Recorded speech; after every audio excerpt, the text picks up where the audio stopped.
Hello friends, welcome to science magnet. दोस्तों, कैसे हैं आप लोग सभी? आई होप सभी बहुत अच्छे हैं, शानदार हैं, जानदार हैं। जैसा कि आप लोगों को पता है दोस्तों, ऑक्यूपेशनल सेफ्टी हम लोग पढ़ रहे थे। एक क्लास उसकी हो चुकी थी, ये इसकी सेकंड क्लास है, ठीक है। और बहुत बेसिक सा चैप्टर, मतलब आप लोग है ना, कॉमन सेंस वाला आप लोगों का ये चैप्टर है। अगर आप लोगों ने पढ़ भी रखा हो ना, फिर भी आप लोगों से एग्जाम में क्वेश्चन सॉल्व हो जाएगा। हर शिफ्ट में दोस्तों मैक्सिमम एक ही क्वेश्चन आप लोगों को इससे देखने को मिलेगा, और कोई कोई शिफ्ट तो ऐसी भी है जिसमें इस वाले चैप्टर से क्वेश्चन नहीं आते। लेकिन आप लोगों को दोस्तों छोड़ना नहीं है ना, बेसिक चीजें आप लोग आराम से समझ सकते हो। आप लोग नहीं भी पढ़ोगे तब भी एग्जाम में क्वेश्चन बन जाएगा इससे, बट फिर भी आप लोग समझिए क्या क्या चीजें होती है इसमें, ठीक है। एक बार प्लीज कमेंट में सब यस कर दीजिए, कमेंट में एक बार सभी यस कर दीजिए please.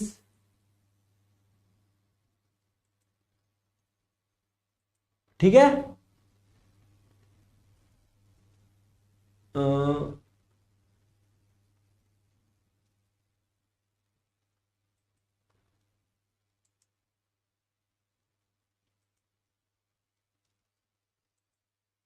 Good afternoon, good afternoon. हाँ, अब आ गए, सबके मैसेज आ गए।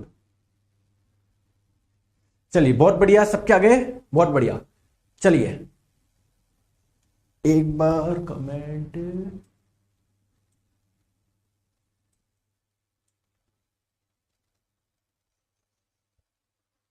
चलिए, हाँ अब आ गए। चलिए स्टार्ट करते हैं। तो देखिए, कल जो हम लोगों ने किया था उसको कंटिन्यू हम लोग करते हैं उसके आगे। चलिए दोस्तों, आप लोगों ने देखा था यार, अलग अलग प्रकार के क्या हो सकता है, खतरे हो सकते हैं। आप लोगों ने अलग अलग प्रकार के खतरों से बचने के लिए अलग अलग प्रकार के सॉल्यूशन भी आप लोगों ने किए। दोस्तों, एक खतरे की और बात करते हैं, वो है आप लोगों का रेडिएशन, जिसे हिंदी में आप लोग विकिरण भी बोलते हैं। अब सर ये रेडिएशन क्या है, समझिए दोस्तों। रेडिएशन एक प्रकार की क्या है, वेव्स है, एक प्रकार की क्या है, तरंगे हैं। सर ये रेडिएशन निकलते कहां से हैं दोस्तों? सबसे निकलते हैं, मोबाइल के टावर है ना, उससे भी रेडिएशन निकलते हैं, जो सन है उससे भी रेडिएशन निकलते हैं। रेडिएशन अलग अलग प्रकार के होते हैं, बहुत सारी बॉडी होती है जिनसे क्या निकलते हैं, रेडिएशन निकलते हैं। लेकिन दोस्तों कुछ रेडिएशन होते हैं वो हमारी बॉडी के लिए खराब होते हैं। कैसे खराब होते हैं देखिए, जैसे मान लेते हैं दोस्तों, जो रेडिएशन निकल रहे हैं अल्टीमेटली वो कहां पर जा रहे हैं, हमारी बॉडी पे तो टच कर रहे हैं। और दोस्तों हमारी बॉडी किससे मिलकर बनी हुई है सर? बहुत सारी सेल्स यानी कोशिका से मिलकर बनी हुई होती है। अब दोस्तों जो हमारी सेल है ना, यानी कोशिका है, सेल के अंदर होता है न्यूक्लियस यानी केंद्रक, और इस न्यूक्लियस के अंदर बहुत इंपॉर्टेंट चीज पाई जाती है। कौन सी इंपॉर्टेंट चीज? डीएनए। दोस्तों ये चीज इंपॉर्टेंट क्यों है? डीएनए। हम लोग बोलते हैं ना कि यार कि झूठ बोलना तो इसके डीएनए में ही है ना, इसका डीएनए मतलब ये डीएनए ही है जो सब चीजों के लिए रेस्पॉन्सिबल है। अगर आप लोगों का दोस्तों डीएनए में कुछ गड़बड़ आ गई तो कुल मिला के हमारी बॉडी में गड़बड़ आ जाएगी, ठीक है। तो दोस्तों जब ये हाई इंटेंसिटी वाले रेडिएशन जब हमारी बॉडी की सेल्स पे पड़ती है ना, तो ये डीएनए में क्या लाती है, कुछ टूट फूट कर देती है, डीएनए में कुछ चेंज ला देती है। दोस्तों इसी समस्या को हम लोग बोलते हैं, डीएनए में जब कुछ चेंज आ जाता है तो इसको बोलते हैं डीएनए म्यूटेशन। क्या बोलते हैं? DNA mutation. और हिंदी में आप लोग इसे क्या बोलते हैं? उत्परिवर्तन बोलते हैं। क्या आप लोगों ने कभी देखा है क्या कि कोई कोई व्यक्ति ऐसे होते हैं जिनके एक हाथ की जगह यहां पर है ना दो हाथ आ जाते हैं, या फिर उनके बॉडी का जैसा नॉर्मल स्ट्रक्चर होना चाहिए था वैसा नहीं होता है। इवन कई कई आप लोगों ने एनिमल्स में भी देखा होगा, जैसे गाय में भी देखा होगा। जब आप लोग जाते होंगे किसी धार्मिक स्थान पे, तो वहां पर बहुत सारे लोग क्या करते हैं, इसका गलत फायदा उठाते हैं। जैसे मान लेते हैं जो गाय है उनके 4 टांगे होनी चाहिए थी, मान लो 1 टांग एक्स्ट्रा है, या फिर मान लो यहां पर बॉडी पे कुछ और एक्स्ट्रा स्ट्रक्चर निकल के आ गया, तो उनपे भैया माला वगैरह चढ़ा के लोगों से वो क्या मांगते हैं, पैसे मांगते हैं। आपने देखा होगा ना ऐसे धार्मिक स्थल में। तो ऐसा क्यों आया, ऐसा क्यों हुआ सर? नॉर्मली जो गाय होते हैं उनके तो 4 पैर होते हैं, ये एक्स्ट्रा क्या हो गया दोस्तों? ये भी किस वजह से? डीएनए म्यूटेशन की वजह से, उनकी डीएनए में कुछ चेंज आ गया। और सिर्फ गाय नहीं, किसी में भी हो सकता है, इंसान में भी हो सकता है, इवन प्लांट में भी हो सकते हैं। सारी चीजें समझ में आ गई। और इनके पीछे रेस्पॉन्सिबल क्या होता है दोस्तों? रेडिएशन। जब हमारी बॉडी पे बहुत ज्यादा रेडिएशन पड़ते हैं तो हमारे डीएनए में चेंज आ सकता है। इसलिए तो हम लोग बोलते हैं कि यार ये जो मोबाइल के टावर वगैरह है ये आप लोगों के ज्यादा नहीं लगने चाहिए। समझ में आ गई बात को? समझ में आ गई? सर कल फुल पीडीएफ नहीं मिली थी अंकित सिंह जी, जितना पढ़ाया जाता है उतनी तो पीडीएफ मिलेगी, आगे की आप लोगों को आज मिल जाएगी। ठीक है, समझ में आ गई बात को? ठीक है। अब क्वेश्चन ये आता है कि सर फिर हम लोग क्या करें रेडिएशन से बचने के लिए? दोस्तों रेडिएशन से बचने के लिए आप लोगों को ऐसे क्या पहनना पड़ेगा? एप्रन पहनना पड़ेगा, इसको बोलते हैं एप्रन। ठीक है, या फिर आप लोग इसको है ना कवर भी आप लोग बोल दो, जो भी आप लोग बोल दो। अब देखो ये होता क्या है, एक्चुअली में ये एक प्रकार की शील्ड है जो कि आप लोगों को किससे बचाएगी? रेडिएशन से बचाएगी। ठीक है, अब सर ये जो शील्ड होती है वो किसकी बनी होती है? जनरली लेड की बनी होती है, क्योंकि दोस्तों जो लेड होता है ना उसमें आसानी से कोई भी रेडिएशन नहीं घुसता है, या फिर आप है ना लेड को वो पेनिट्रेट नहीं कर पाता। अब दोस्तों रेडिएशन क्या होते हैं? अलग अलग प्रकार के होते हैं, मैं आप लोगों को बता दूं। अल्फा रेडिएशन होता है, बीटा रेडिएशन होता है, गामा रेडिएशन होता है। क्या आपने सुना है क्या? तो आप लोगों से इस पिछली बार आप लोगों से क्वेश्चन में पूछा गया था कि इन तीनों टाइप के रेडिएशन में सबसे कम पेनिट्रेशन पावर किसकी है, बताओ। तो देखिए जो ये अल्फा आप लोगों का रेडिएशन है, ये जो क्लॉथ है, कपड़ा है, उसको दोस्तों पेनिट्रेट नहीं कर पा रहा। बीटा जो है वो कपड़े को पेनिट्रेट कर पा रहा है, गामा भी पेनिट्रेट कर पा रहा है। तो सबसे कम पेनिट्रेशन पावर, सबसे कम पेनिट्रेटिंग पावर किसकी हो जाएगी? अल्फा रेडिएशन की हो जाएगी। सबसे ज्यादा किसकी हो जाएगी? गामा की। दोस्तों ये क्लॉथ को भी पेनिट्रेट कर पा रहा है, दोस्तों ये जो सिंथेटिक फाइबर है उसको भी पेनिट्रेट कर पा रहा है, लेकिन दोस्तों जो लेड है, सीसा इसको बोलते हैं हिंदी में, इसको पेनिट्रेट नहीं कर पा रहा, जबकि अल्फा जो है वो क्लॉथ को भी नहीं कर पा रहा। तो आप लोगों ने दोस्तों जो मैंने आपको बताया ना, जो आप लोग कपड़े पहन रहे हो, जो सेफ्टी के लिए जो आप लोगों को एप्रन दी जा रही है, वो किसकी दी जा रही है? लेड की दी जा रही है। क्योंकि दोस्तों अगर आप लोगों ने लेड की पहननी है ना, तो ना अल्फा आप लोगों को पेनिट्रेट कर पाएगी, ना बीटा, ना गामा। समझ में आ गई बात को? क्लियर है? चले आगे आगे, बहुत बढ़िया, आ जाओ। नेक्स्ट हम लोग बात करते हैं फर्स्ट एड की। दोस्तों फर्स्ट एड क्या होता है आप लोग मुझे खुद बताइए। हम घर में भी रखते हैं इसको, रखते नहीं रखते फर्स्ट एड बॉक्स? जैसे मान लेते हैं आप लोगों के दोस्तों कुछ कट लग गया, आपके ब्लड आ रहा है। अब ऐसा तो है नहीं, आप लोग देखते रहोगे तो हमारे घर में फर्स्ट एड बॉक्स होता है, उसमें डिटॉल होता है, उसमें कॉटन होती है, आप लोग तुरंत उसका इलाज कर सकते हैं। कर सकते हैं ना? अरे कर सकते हैं, नहीं कर सकते? कर सकते हो ना? तो फर्स्ट एड बॉक्स का यूज कहां पर है? या फिर हम लोग बोलते हैं जैसे मान लीजिए किसी व्यक्ति को कुछ चोट लग गई, अगर वहां पर तुरंत आपने उसको इलाज दे दिया तो अब वो मेजर कॉम्प्लिकेशन से बच गया। तो सर ये जो फर्स्ट एड बॉक्स है, ये फर्स्ट एड जो आपका ट्रीटमेंट है, ये क्या होता है, इसके बारे में थोड़ा सा समझाइए। मैं आप लोगों को बहुत आसान भाषा में समझाऊं, और आप लोगों को भी पता है सर, ये एक इनिशियल रैपिड असेसमेंट है of a casualty to establish and treat condition that are an immediate threat to life. Sir क्या लिखा हुआ है? कुछ भी नहीं है दोस्तों। मान लेते हैं कोई व्यक्ति है जिसको इस प्रकार की कैजुअलिटी हो गई, इस प्रकार की उसको चोट लग गई, इस प्रकार की उसके साथ में दुर्घटना हो गई कि उसकी क्या हो सकती थी? डेथ हो सकती थी। लेकिन आपने क्या करा, उसको पहले ही कुछ आप लोगों ने उसको इलाज दे दिया, जिससे अब उसकी डेथ होने से बच जाएगी। जैसे आप लोग मुझे सिंपल सी बात समझो, किसी व्यक्ति के लग गई, ब्लीडिंग हो रही है, अगर आपने ब्लीडिंग को रोक लिया तो सही हो जाएगा ना। अगर ब्लीडिंग को नहीं रोका तो दोस्तों ब्लड बहुत ज्यादा बाहर निकलता रहेगा और अल्टीमेटली इंसान की क्या हो जाएगी? डेथ हो जाएगी। बात समझ में आ गई बात को? तो पर्पज क्या है फर्स्ट एड का? टू सस्टेन लाइफ, यार उसका जीवन बना रहे, उसकी डेथ नहीं हो जाए। ठीक है, इसलिए आप लोगों को प्रारंभ में ही कुछ उसको ट्रीटमेंट देना पड़ेगा टू प्रिवेंट सफरिंग। मान लेते हैं दोस्तों किसी व्यक्ति के कुछ कैजुअलिटी हो गई, बहुत ज्यादा दर्द हो रहा है, तो अगर आपके पास में पेन किलर है, उसको पेन किलर वगैरह कुछ दे दी है ना, जिससे उसका दर्द वगैरह से उसको क्या मिल जाए? राहत मिल जाए। To prevent secondary complications. अभी जो दिक्कत है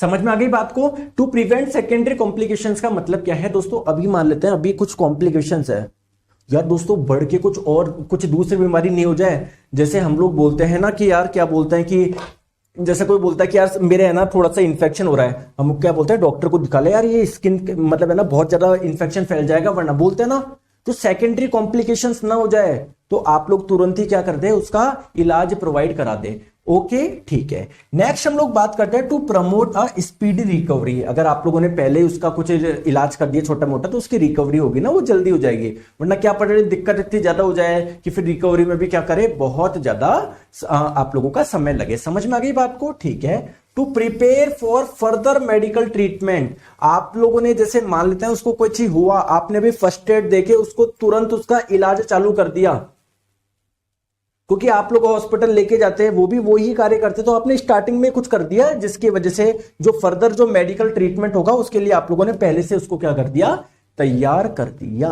ओके दोस्तों जल्दी से बताइए चीजें, चले आगे, अरे बताओ, ठीक है आ जाओ। नेक्स्ट हम लोग बात करते हैं कि सर फर्स्ट एड में कौन कौन से मेडिसिन है जिनका कॉमनली यूज किया जाता है, जनरली यूज किया जाता है। चलिए सर बताओ कौन कौन सा है। सबसे पहले भैया फीवर और आप लोगों का एचएस यानी दर्द के लिए कुछ दवाई को इस्तेमाल करोगे नहीं करोगे। जनरली मान लो आपको आधी रात को बहुत तेज फीवर हो गया, अब यार कुछ ना कुछ मेडिसिन रखते हैं ना हम लोग, तो कौन सी दर्द के लिए और इसके लिए बुखार के लिए कौन सी मेडिसिन का इस्तेमाल किया जाता है, कोई बता सकता है क्या। तो इसके लिए आप लोग करते हो पैरासीटामोल। तो बहुत जनों को लगता है पैरासीटामोल जो होता है ना केवल फीवर यानी केवल बुखार को कम करता है, नहीं दोस्तों, ये जो हल्का दर्द होता है ना उससे भी आप लोगों को क्या देता है, राहत प्रदान करता है। क्लियर है, ठीक है। नेक्स्ट हम लोग बात करते हैं, आप लोग एंटी हिस्टामिन भी आप लोगों के पास में होनी चाहिए। अब सर ये एंटी हिस्टामिन क्या होता है, देखिए समझिए दोस्तों, जब आप लोग कभी डस्ट में धूल वाली जगह जाते हो तो आप लोगों को बहुत ज्यादा छींक आती है क्या, खांसी आती है क्या, बताओ वो क्यों आ रही है, जिससे वो जो डस्ट पार्टिकल आपकी बॉडी में एंटर करे वो क्या करे, बाहर निकल जाए, जिससे वो आप लोगों की बॉडी पे प्रभाव न डाले। ठीक है, तो होता क्या है दोस्तों, हमारी बॉडी के अंदर एक केमिकल बनता है जिसका नाम है हिस्टामिन, और इसके बनने की वजह से आप लोगों को क्या आती है, सर खांसी आती है। बहुत बढ़िया। और बताओ दोस्तों, आप लोगों को छींक आती है ना। कुल मिला के आप लोग बोल सकते हो आप लोगों को एलर्जी हो जाएगी। ठीक है, समझ में आ गई बात को। अब मान लेते हैं आप लोगों को बहुत ज्यादा खांसी आ रही, छींक आ रही, बहुत ज्यादा एलर्जी हो गई, तो उसके लिए भी तो दोस्तों घर में कुछ ना कुछ दवाई होनी चाहिए। इन दवाइयों को हम लोग बोलते हैं एंटी हिस्टामिन। तो सर इसका एग्जांपल बताइए, कौन कौन सी दवाइयों का इस्तेमाल हम लोग एंटी हिस्टामिन के रूप में कर सकते हैं। आइए मैं आप लोगों को बता दूं। एक तो ये हो जाएगा डाइफेनाइड्रामिन, जिसे आप लोग बेनाड्रिल के नाम से भी जानते हैं। इसका इस्तेमाल कहां पर होता है, एंटी हिस्टामिन के रूप में होता है, यानी एलर्जी को कम करने में होता है। ठीक है, ठीक है। चलिए और हम लोग बात करते हैं दोस्तों एंटीसेप्टिक। दोस्तों क्या आप लोगों के फर्स्ट एड बॉक्स में एंटीसेप्टिक भी होनी चाहिए कि, बिल्कुल सर एंटीसेप्टिक भी होनी चाहिए। दोस्तों एंटीसेप्टिक आप लोगों का क्या होता है, जैसे मान लेते हैं कहीं पर आप लोगों के कट लग गया कुछ, या फिर आप लोगों का कहीं पर जल गया कुछ, तो उसके लिए आप लोग हमेशा किसका इस्तेमाल करते हो, एंटीसेप्टिक का इस्तेमाल करते हो। सर एंटीसेप्टिक के रूप में कौन कौन सी दवाई का इस्तेमाल किया जाता है दोस्तों, हाइड्रोजन पेरोक्साइड का, या फिर दोस्तों इवन एल्कोहल का भी इस्तेमाल किया जाता है। जो डिटॉल्स वगैरह आते हैं ना उसमें क्या आता है, अल्कोहल से तो आता है, लेकिन जैसे मान लो आपके कट वगैरह लग गया तो वहां पर अगर आप लोग डिटॉल से साफ कर लोगे ना तो वो क्या हो जाएगा, डिटॉल किसका कार्य कर रही है, एंटीसेप्टिक का कार्य कर रही है। क्योंकि जैसे मान लो कट लगा तो दोस्तों अब वो क्या बन गया, एक एरिया बन गया, ओपन एरिया बन गया, कोई भी बैक्टीरिया कोई भी वायरस वगैरह आके उसको इन्फेक्ट कर सकता है। तो आपने एंटीसेप्टिक लगा के उसको क्या कर दिया, पहले ही उसका क्या कर दिया, आपने इलाज कर दिया। ठीक है, चले आगे। ओके, शुभादीप मालिक बताइए, चले आगे। बहुत बढ़िया दोस्तों, बात करते हैं पेन रिलीवर्स। आप लोगों को दोस्तों कुछ सीरियस ही बहुत ज्यादा पेन हो रहा हो, दर्द हो रहा हो, तब आप लोग किसका इस्तेमाल करते हैं, आप लोग पेन रिलीवर का इस्तेमाल करते हैं। ठीक है, तो ये आप लोगों का कौन कौन सी दवाई का इस्तेमाल किया जाता है, एक होता है आप लोगों का कौन सा, इबुप्रोफेन। ठीक है, इसको आइबुप्रोफेन भी बोलते हैं या फिर सिंपली आप लोग इबुप्रोफेन भी बोल सकते हैं। देखिए ये क्वेश्चन आप लोगों का एएलपी टेक्नीशियन में आ चुका, भी मैं करवाऊंगा कि इबुप्रोफेन दवाई का इस्तेमाल कहां पर आप लोग करते हो। तो दोस्तों ये क्या करती है, आप लोगों का पेन को कम करने में इस्तेमाल करी जाती है, और दोस्तों इससे थोड़ा सा फीवर भी आप लोगों का कम होता है। क्लियर है क्या, ठीक है, आ जाओ। अब हम लोग बात करते हैं कॉमन फर्स्ट एड टेक्निक की। दोस्तों टेक्निक क्या होती है ना, ये कौन सी टेक्निक पे वर्क करता है? Danger, response, airway, breathing, circulation. Sir ये क्या है, आइए एक एक को समझते हैं। सबसे पहली चीज है दोस्तों डेंजर। अब जैसे मान लेते हैं कोई व्यक्ति है जिसको कुछ कैजुअलिटी हो गई, कुछ को कोई दुर्घटना हो गई, आप लोग उसका इलाज करना जा रहे हो, आप उसको फर्स्ट एड देने जा रहे हो, लेकिन दोस्तों पहले आप लोगों को चेक करना है कोई डेंजर, कोई खतरा तो नहीं है। सर खतरे का मतलब क्या है? जैसे मान लेते हैं ये व्यक्ति है ना दोस्तों, यहां पर आग के लपेटे में आ गया था। अब आप दोस्तों बोले कि चलो मैं इसको फर्स्ट एड देने जाता हूं, पता पड़े आप भी आग की लपेटे में आ गए, ठीक है? तो बिफोर अप्रोचिंग द कैजुअलिटी, यानी अगर जहां पर कैजुअलिटी हुई है, जहां पर दुर्घटना हुई है, आप लोग वहां पर अप्रोच करने से पहले, पहुंचने से पहले always make sure the area is safe. वो जो एरिया है वह सेफ है। समझ में आ गई बात को? सर आप बहुत अच्छे से पढ़ाते हैं, मैं आपकी वजह से पढ़ाने लगा हूं कॉलेज में। मुकेश कुमार जी बहुत बहुत धन्यवाद। ठीक है, चलिए। हाय सर, आज मेरी पहली लाइव क्लास है, नहीं तो मैं रिकॉर्डेड देखता हूं। कोई बात नहीं दोस्तों, रिकॉर्डेड देख लिया करो, लाइव देख लिया करो। कंटेंट पढ़ना है आपको, कंटेंट समझना है, कहीं कोई दिक्कत नहीं आएगी। ठीक है, चले आगे, बहुत बढ़िया है। नेक्स्ट हम लोग बात करते हैं रेस्पॉन्स की।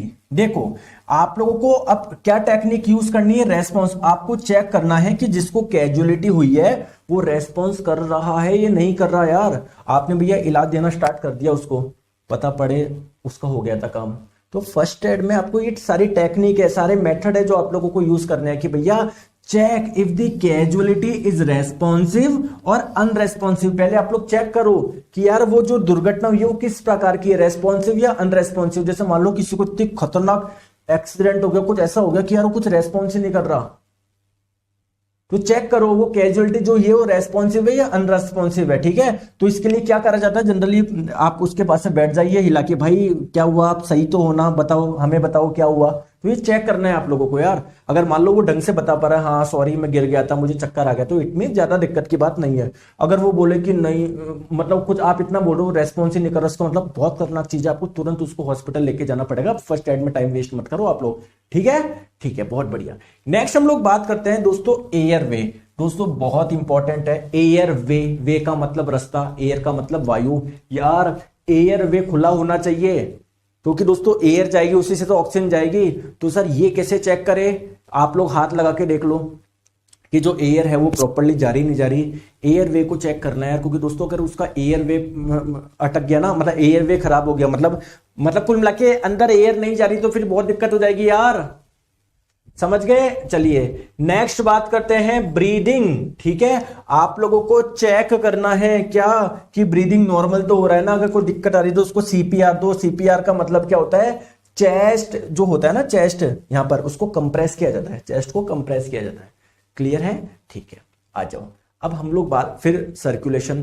सर्कुलेशन का मतलब क्या है आप लोग, सॉरी दोस्तों सर्कुलेशन सीपीआर इसमें आएगा आप लोगों का। ठीक है, चेस्ट कंप्रेशन जो रेट होता है वो इसमें आता है। इसमें क्या होता है, आप लोगों को देखना है कि प्रॉपर्ली आप लोगों का सब चीज का सर्कुलेशन तो हो रहा है ना, ब्लड वगैरह का। अब आप लोग बोलेंगे कि सर मैं कैसे चेक करूं? दोस्तों ब्लड का सर्कुलेशन आप इस चीज से चेक कर सकते हैं कि वो ब्रीदिंग प्रॉपर हो रहा है नहीं हो रहा। तो देखो ब्रीदिंग में क्या होता है, आप ऑक्सीजन को अंदर ले रहे हो, कार्बन डाइऑक्साइड को छोड़ रहे हो। वो प्रक्रिया क्यों हो पा रही है? क्योंकि जैसे जैसे ब्लड पूरी बॉडी में जा रहा है वो हर जगह ऑक्सीजन को लेके जा रहा है, हर जगह से कार्बन डाइऑक्साइड को लेकर आ रहा है। तो ब्रीदिंग प्रोसेस है, इसका मतलब सही चल रहा है, उसका मतलब सर्कुलेशन भी प्रॉपर चल रहा है। अगर नहीं चल रहा है तो थोड़ा सा चेस्ट को कंप्रेस करो। चेस्ट को कंप्रेस करने से क्या होता है, आपका जो अंदर हर्ट होता है ना वो कंप्रेस होगा, वो एक्टिव हो जाएगा। हाँ अब मुझे काम करना है। क्लियर है? चले आगे।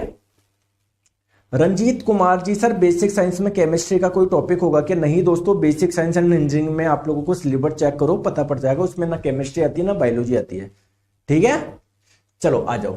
अब बात करते हैं दोस्तों एक इंपॉर्टेंट चीज जिसे आप लोग बोलते हैं स्प्रेन। क्या आप लोग जानते हो स्प्रेन क्या होता है? बताओ स्प्रेन क्या होता है, बताओ कौन बताएगा? दोस्तों स्प्रेन कुछ भी नहीं है, आप लोगों के लीगामेंट का टूटना है। लीगामेंट में खिंचाव है। लीगामेंट में जो खिंचाव होता है ना, खिंचाव अगर आ रहा है उसे ही आप लोग क्या बोल रहे हैं? स्प्रेन बोल रहे हैं। अब सर पहले तो मुझे बताओ ये लीगामेंट क्या होता है। देखिए दोस्तों, बोन को बोन से जो जोड़ता है उसे ही हम लोग बोलते हैं लीगामेंट। क्या आप लोग जानते हैं हमारी जो बोन होती है ना, हड्डी, उसके ऊपर मसल्स होती है, मांसपेशी होती है। तो अगर आप लोगों से कोई पूछे बोन को मसल से कौन जोड़ता है, तो बोन को मसल से कौन जोड़ता है, टेंडन जोड़ता है। समझ में आ गई बात को? बात समझ में आई या नहीं आई? आ गई। जैसे मान लीजिए दोस्तों फॉर एग्जांपल ये आपकी एक हड्डी है, ये दूसरी हड्डी है, इन दोनों को जोड़ने वाला कौन था, लिगामेंट था। लेकिन दोस्तों लिगामेंट में कुछ खिंचाव आ गया, लिगामेंट में कुछ टीयरिंग हो गई, इसमें ये फट गया, तो दोस्तों दोनों हड्डी आपस में जुड़ी नहीं रह पाएगी ना, नहीं रह पाएगी ना, नहीं रह पाएगी। तो सर इसे स्प्रेन का मान लेते हैं, स्प्रेन हो गया, किसी को कोई गिर गया वो है ना, तो उसका लिगामेंट फट गया वहां से। तो सर इसका किस प्रकार से फर्स्ट एड हम लोगों को करना है बताओ। सब देखो इसकी टेक्निक है RICE। सर RIC का मतलब क्या है? सबसे पहले दोस्तों R का मतलब रेस्ट। रेस्ट का मतलब क्या है? जिस पार्ट में इंजरी हुई है उसका यूज मत करो, उसको बिल्कुल रेस्ट में रहने दो। जैसे मान लो आप लोगों के पैर में लग गया, फिर भी चल रहे हो यार, उसको रेस्ट में रखो ना, उस वाले पार्ट को, ऑलरेडी वो इंजर्ड है। समझ में आ गई बात को?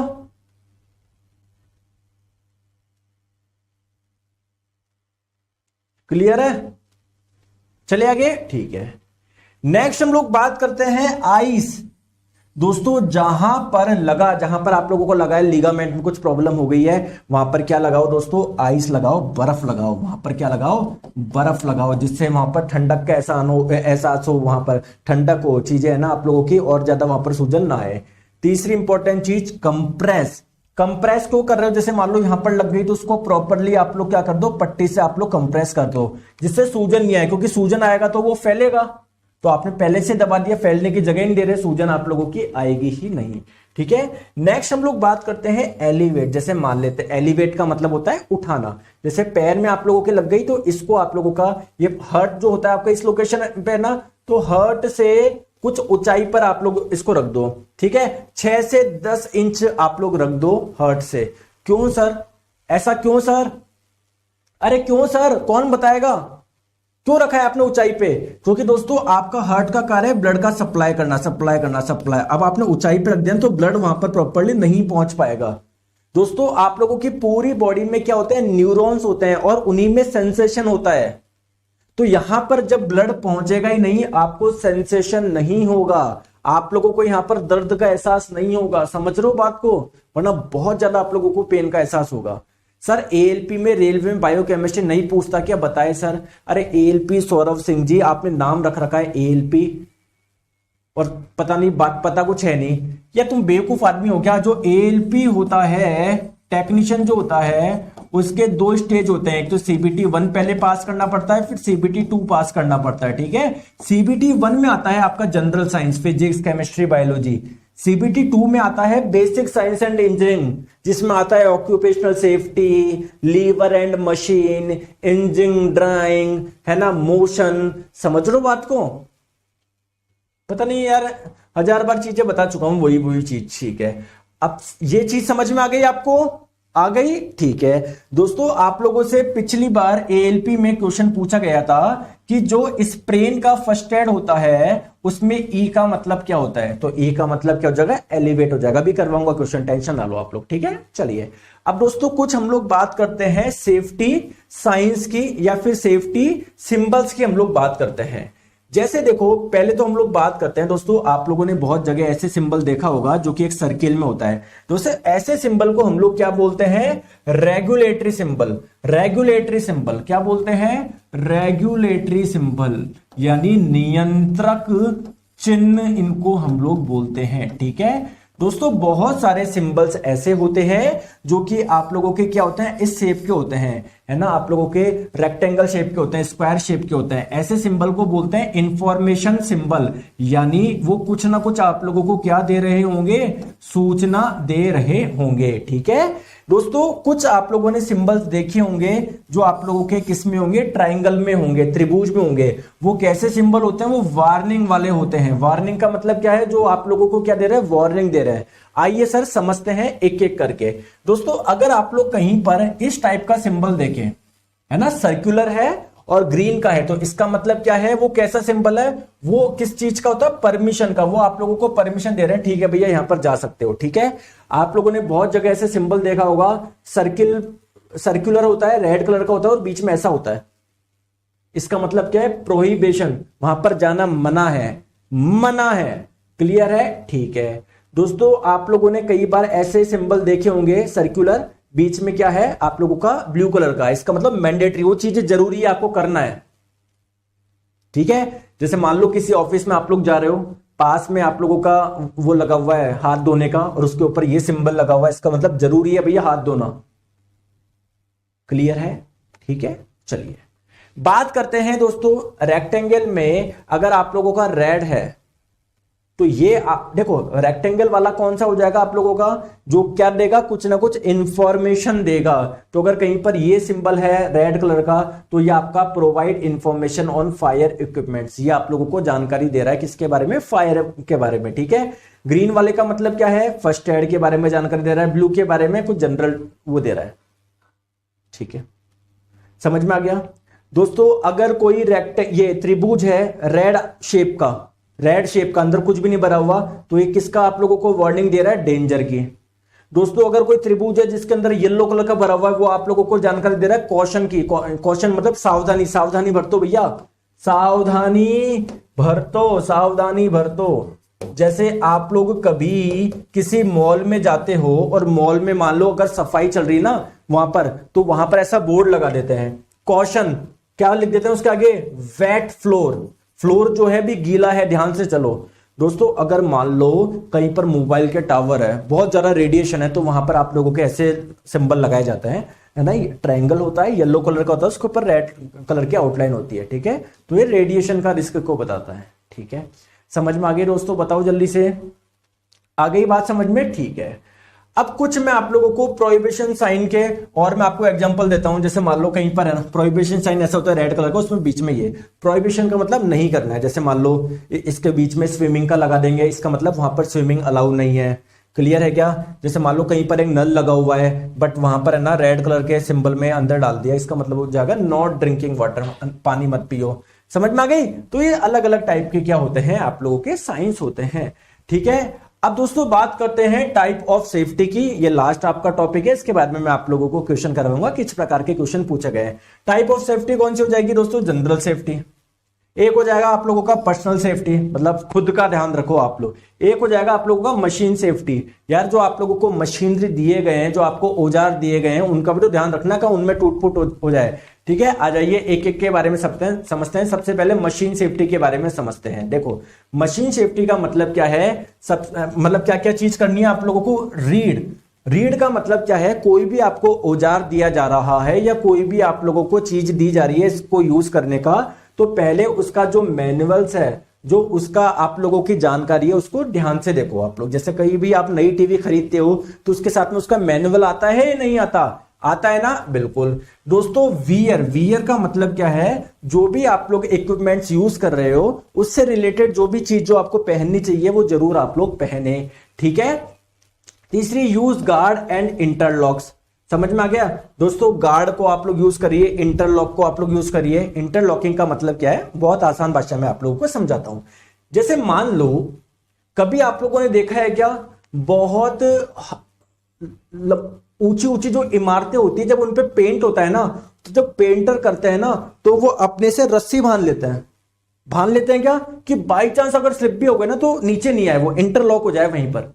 समझ में आ गया। तो यही बोलना चाह रहा है दोस्तों, बहुत बेसिक चीज है यार, बहुत बेसिक चीज है। ठीक है, चलो सेम जनरल सेफ्टी है ना, मतलब नियम को फॉलो करो वगैरह, ये बहुत बेसिक चीज है।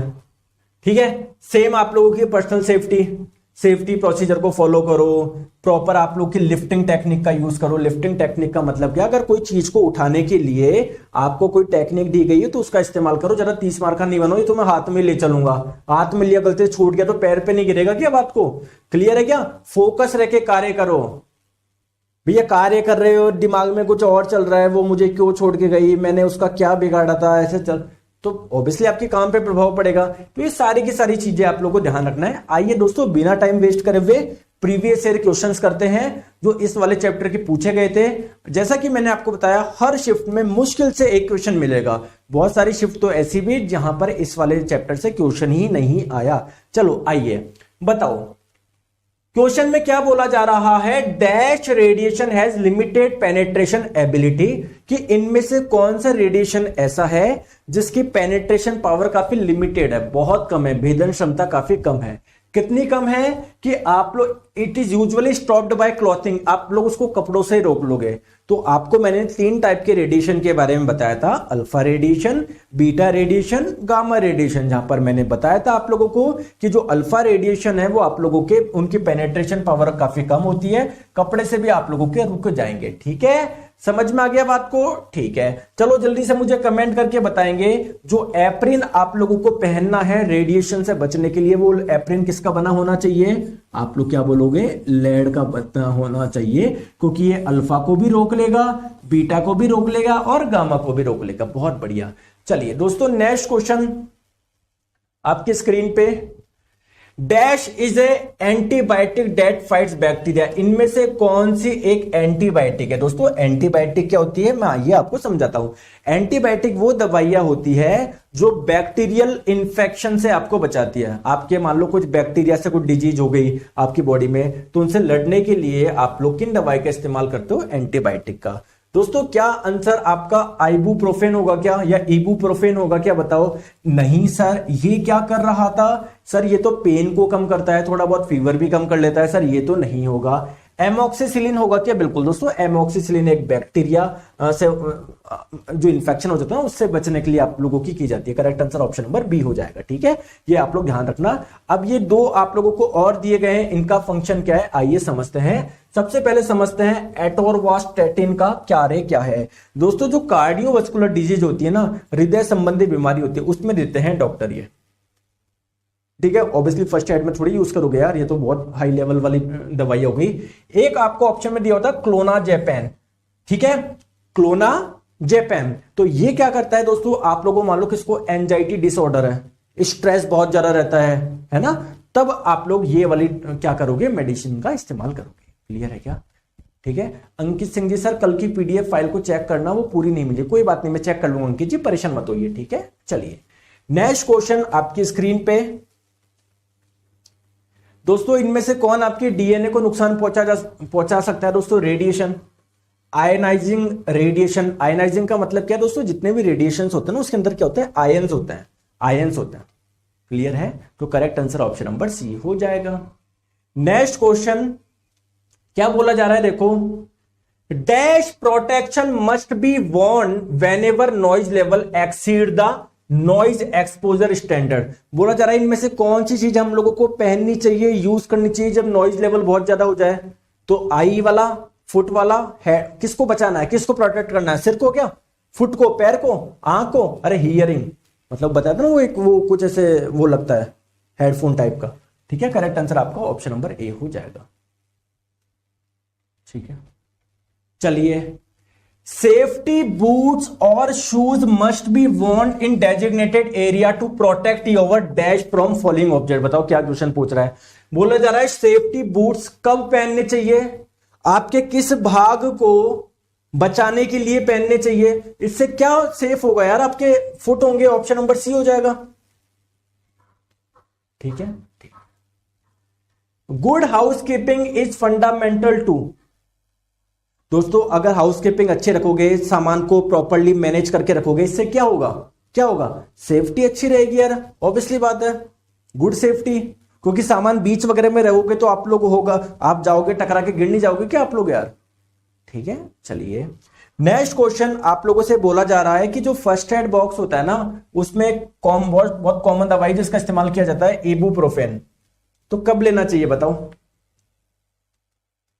कब लेना चाहिए? सर आपने बताया था पेन कम करता है, बुखार भी कम कर देता है। तो करेक्ट आंसर आप लोग का option number B, to treat pain, fever, और एक चीज और पता पड़ गई हम लोगों को, ये इन्फ्लेमेशन यानी आपके सूजन को भी कम कर देता है। ठीक है, तो करेक्ट आंसर आप लोगों का ऑप्शन नंबर बी हो जाएगा। ठीक है, चलिए आगे। फर्स्ट एड बॉक्स में दोस्तों पैरासीटामोल पाई जाती है, कब लेनी चाहिए दवाई बताओ?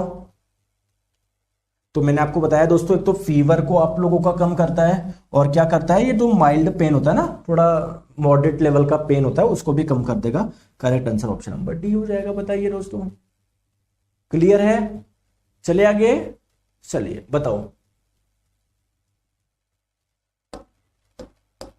बताओ। First aid for strains, sprains, sprains क्या होता है? बताया था ना, आपके लिगामेंट में कुछ खिंचाव वगैरह आ जाए तो बोला जा रहा है कि जो आपका फर्स्ट एड होता है ना इन चीजों के लिए, है ना, उसको हम लोग शॉर्ट में राइस बोलते हैं। राइस का मतलब क्या होता है? रेस्ट करवाओ उस वाले पार्ट को। आई का मतलब वहां पर आइस लगाओ। सी का मतलब कंप्रेस करो, ठीक है, बताया था ना, पट्टी से बांध दो जिससे सूजन नहीं आए। बोला जा रहा है ई का मतलब क्या है? ई का मतलब क्या है? एलिवेशन। जिस पार्ट में चोट आई है उसको हृदय से थोड़ा हाइट पे रखो, ठीक है। करेक्ट आंसर आपका ऑप्शन नंबर ए हो जाएगा। बताओ यार, क्लियर है? ठीक है। दीपक कुमार जी, आपका मोबाइल नंबर दे दीजिए, आपको शायद कोई दिक्कत आ रही है तो आपको कॉल कर लेंगे, है ना। आपका शायद एक कोई वीडियो नहीं चल रहा, ठीक है। आप लाइव चैट में नंबर भेज दीजिए आपका, टीम से भी कॉल करा लेता हूं मैं, ठीक है। चलिए आगे, चलिए। तो दोस्तों ये आप लोगों के सारे क्वेश्चन थे, देखो गिनती के 7-8 क्वेश्चन पूछे गए हैं केवल और केवल। समझ में आ गई? तो कल से हम लोग स्टार्ट कर रहे हैं एनवायरमेंट यानी पर्यावरण। नेक्स्ट चैप्टर के लिए आप लोग रेडी रहे, बहुत मजा आपका आएगा। एनवायरमेंट हम लोग पढ़ेंगे, पर्यावरण, है ना, काफी अच्छा आप लोगों का सब्जेक्ट है एनवायरमेंट, पर्यावरण। फिर उसको पढ़ने के बाद में हम लोग क्या करेंगे? इंजीनियरिंग, ड्राइंग और कंप्यूटर पढ़ेंगे। समझ में आ गई बात को? Thank you so much, take care, bye bye, अपना ध्यान रखें।